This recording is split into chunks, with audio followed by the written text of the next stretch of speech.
Poco, sabihin mo, tone 10 times. Sige, akin na lang yan, ha? Tone, tone, tone, tone, tone, tone, tone, tone, tone, tone. O ano ang English sa kalansay? Eh di bone. Ano? Bone. Bobobohin mo pa ako, ha? Aba, bone? Ay, kalansay pala, skeleton. Peko, sabihin mo, alak o jowa 10 times. Alak o jowa? Oo, alak o jowa. Okay, okay. Alak o jowa, alak o jowa, alak o jowa, alak o jowa, alak. Wala doon jowa. Epal. Kayo, iyak ngayon, laban ulit mamaya. Walang susuko, bawal Mumay, hulaan mo sasabihin ko, ha? Ano yun? Ulitin mo nga. Mumay, mura yan, oh. Sabi, na mo daw. Ha? Put. Di naman mura yun, Mumay, eh. Sabi ko, pusang Rinalbo. Napakano kasi ni Peko, eh. Wow, nagpa-chupet. In fairness, ang pogi mo ngayon. Ngayon?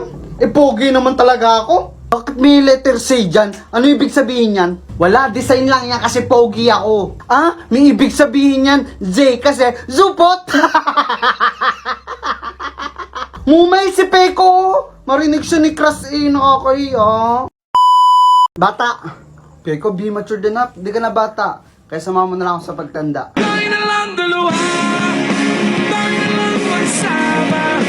Tayo na lang dalawa. Tumigil ka, self-love ako. Legit ba? Ano pakiramdam na nagse-self-love at minamahal kita at the same time?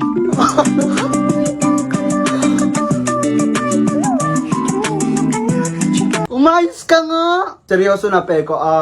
If makakausap mo yung future mo, ano pag-uusapan natin?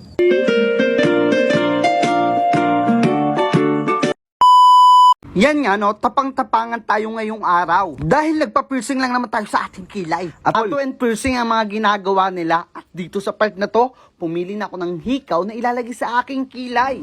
Grabe, sobrang kinakabahan ako kasi first time ko to. Pero syempre, tapang-tapangan tayo at feeling strong, kakayanin natin to. So yan, i-pattern na guys. Let's go.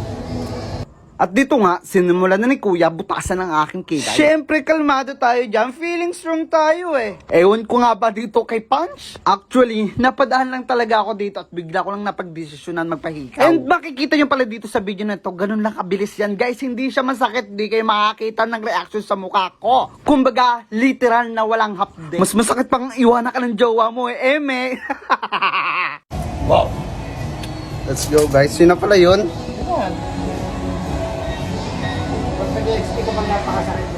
Hindi na. Kala ko napakasakit. Yun lang guys, ganun lang kadali. At di siya masakit. At kung napapanood mo na to, ito yung sign na para mapapiercing ka.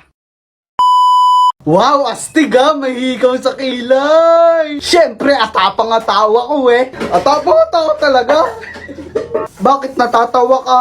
Wala, atapang-atawa ka talaga. Pero magpatuloy, di mo magawa. Mumaya si Peko!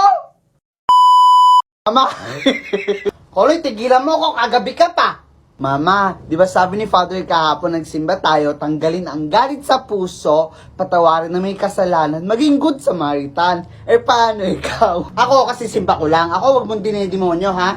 Eh de, kunwari may tinulungan ka, tapos after nyo nakipag-chismisan ka, kaya ang tawag sa inyo, good Samaritans. Pagpalain kang chismosa ka. Sinusubukan mo talaga ako. Makakabugbog yata ako ng bata ngayon. Peko, sabihin mo nga, R-hour. R-hour?